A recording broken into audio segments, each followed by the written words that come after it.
Hello, welcome to Pop Along RC. I'm Mark and I am Carl, and today we are talking about the good, the bad, and the ugly.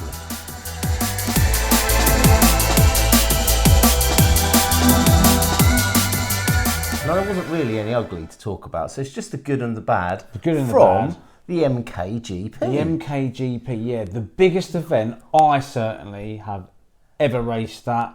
What a weekend that was. It was amazing. I mean, I am still a little bitter that I didn't get a spot. You didn't get a spot. But you know what? Next time, if we get a spot, I'm going to take it. Good idea. Do you know what was quite interesting about this event? It was split over 3 days. Yeah. 1.5 days was two-wheel drive, correct. 200 competitors. Yeah. And then they all basically went, get out, and then 1.5 days, four-wheel drive and trucks. Correct. Although they said get out. Some people went, some people stayed and did the whole thing. Some people did both. Yes, they did. And that, we'll come on to that in a little bit, but that's no mean feat, is it? No. Day one, when I got there, I was actually overwhelmed. I sort of walked in and it was just huge. Massive. Massive. The pits arena. were massive, the track was massive. I felt a bit overwhelmed, I won't lie to you, and a bit unprepared. It's a little bit step up from our club racing that we've been doing. Yeah. Obviously, the biggest race I've done in the past, I think, was about 120, 130 competitors at the Revival last year. That was a big one. day of buggy racing, but Yeah. this one was next level. Yeah, next level. So, anyway, we got there, had the driver's briefing, and then we started the practice runs, right? Practice runs, we only got 2 times 3 minutes. 2 runs of 3 minutes. Correct, yeah. Which, when you consider that, I know I said in our last video I had some excuses, and I kind of have. I only used the car 3 times, and then went to a massive meeting like that. And that was 45 minutes driving that car, and you were throwing yourself straight in on that track. Yeah. So put it in perspective, boss. You did all right. Did all right. The setup, it was literally box stock, the setup. So I didn't tweak anything. I changed shock positions. That was about it. It still was understeering, but I thought to myself, I'm just going to get it around the track. I just want to get it around the track without crashing, which was no mean feat. It was difficult because it was a huge track, and obviously the car weren't set up. But, I enjoyed it. It was good fun. It was good fun. How long was it between each race? Between each race, well over an hour. So you've got time to actually make the changes, rebuild diffs if you need to, rebuild shocks, change oil, and people were doing everything. And you know why? Because they know what to do.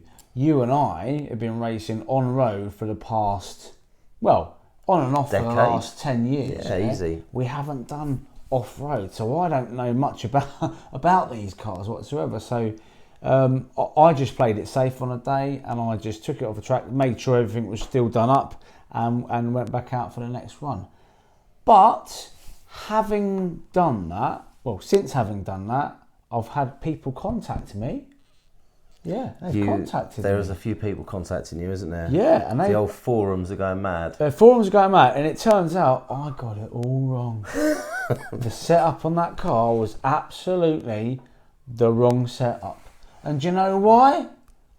I do actually know why. Go on then. So I've actually done a little bit of research on this as well, Yeah. and Team Associated is an American brand. Correct. And they run their cars in the States, and the tracks over there, I don't know whether it's the tracks that are different, the carpet's different, but the tyres that they use are different. So therefore... J Concepts. J Concepts. So the behaviour of the car is a little bit different. And from our touring car days, we know what a massive difference tyres make to a car's performance, the way it grips, the way it handles. So these cars are actually designed in the States to run in American tracks. And over here in the UK, slightly different setup.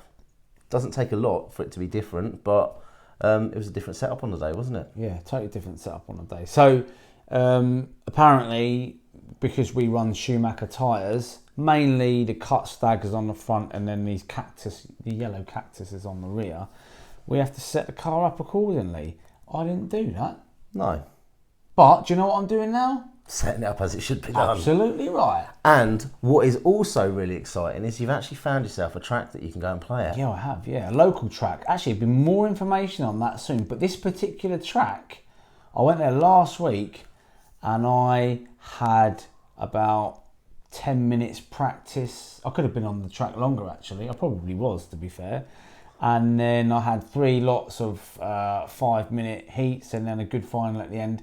And I was managing to treat the car between each round, so the car's getting there. And I think the difference is when you're at a club night and you want to do some experimentation and things like that, you might pay, depending on the club, £7, 12 to £15, depending on the club, for your club night. You didn't pay £12 for the GP, did you? I didn't pay £12 for the GP. I paid £50. It was £50. £50. So it was. It wasn't a cheap day out. The control tyres again. I can't remember how much they are. What, £40 for the lot? Something like that, weren't it? Yeah, I had 2 sets of those, by the way. You did. And then what else was there? Your shell. You had to get a new shell. I had to get a new shell because I cut out a bit for the fan, and BRCA rules say you can't do that. So I had to get a new one. Yeah. So that was £30. Do you know what? What a day it was. Looking back, I know that everybody who's watching this video who was there will they would have been reminiscing for the last week after it had finished, because it really was something to be part of. I'm so glad I did it.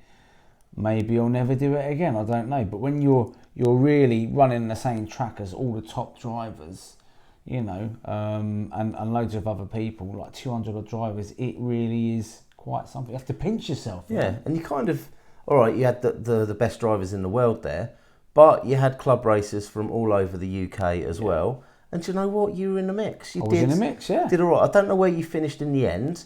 I think it worked out, was it about 130th out of 200? Yeah, I think it was about that, yeah. I'd done better in qualifying, actually, and I was about midway. I was about 100, you know, which is, for somebody who's just taken a car out of a box and stuck it on a massive track, it's not bad, is it? It's not bad at all. But this journey isn't over. So we did say when we started out on this journey, we were going to get the car, build the car, test the car, tweak the car, and finish the project really at the MKGP. There's a slight problem. You've been bitten by the bug. I have been absolutely bitten by the Buggy bug. I am seriously enjoying this. I didn't think I would, because you know, we've been racing on-road stuff for years, but I've really enjoyed it, and it's got me. I know, because you're rocking up at clubs now, and everyone's going, "Where's Cole?" Yeah, I know. And I'm still busy running some of the touring cars and the GT12 and things like that. And then I'm rocking up at clubs, and they're like, "Where's Mark?" And he's playing with his buggies. I know. We're going to meet in the middle again sometime, but yeah, no, I'm really enjoying it, and I'm really enjoying. You know, it's the journey. It's not necessarily, you know, certainly haven't finished. No. I enjoy the journey of making the car as good as I can get it. And every time I go out, it's getting better and better and better. And it's going to be soon time for the outdoor season, which means I'll get it set up for carpet. Then I'm going to have to change it all again, won't I?